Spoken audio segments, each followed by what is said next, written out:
നീ ചോദിച്ചില്ലേ നിന്നിൽ ഏറ്റവും ഇഷ്ടം എന്താണെന്ന്? നിന്റെ ശരീരത്തിലും ഈ മുടിയിലും നിറഞ്ഞു നിൽക്കുന്ന സുഗന്ധമാണ്. അത് ബോഡി ലോഷന്റെയും ഷാമ്പൂവിന്റെയും പെർഫ്യൂമിന്റെയും ഒക്കെ ഗുണാണ്. ഞാനൊന്ന് വേർത്ത് കഴിഞ്ഞാൽ ഈ പറയുന്ന സുഗന്ധം ഒന്നും കാണില്ല. സ്നേഹിക്കുന്ന പെണ്ണിന്റെ വിയർപ്പിനുണ്ടോ സുഗന്ധവും സൗന്ദര്യവും ഒക്കെ? ഇന്ന് ഭയങ്കര റൊമാൻറ്റിക് ആണല്ലോ. ഇങ്ങനെ സംസാരിച്ചിരുന്നാ മതിയോ? പോണ്ടേ? പോണം. ഉം. പോണം അല്ലേ?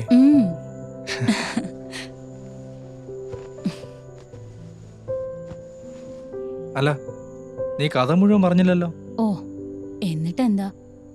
ഗൗതമന്റെ ശാപം അവളെ കല്ലാക്കി മാറ്റി. അവസാനം ശ്രീരാമൻ വരേണ്ടി വന്നു അഹല്യയ്ക്ക് ശാപമോക്ഷം കിട്ടാൻ. ഈ ദേവേന്ദ്രൻ ഒരു സംഭവം തന്നെ അല്ലേ? ആളുടെ കഴിവ് നമുക്കുണ്ടായിരുന്നെങ്കിൽ നമുക്ക് എത്ര പെമ്പിള്ളരെ വളയ്ക്കായിരുന്നല്ലേ? അയ്യടാ, മനസ്സിലെ പൂതി കണ്ടില്ലേ? കൊല്ലും ഞാൻ.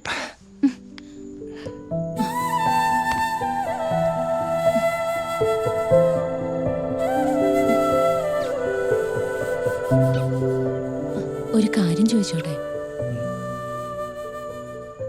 എന്താ? ടയേർഡാണോ? സ്റ്റാമിന വല്ലതും ബാക്കിയുണ്ടോ? ഉണ്ടെങ്കിൽ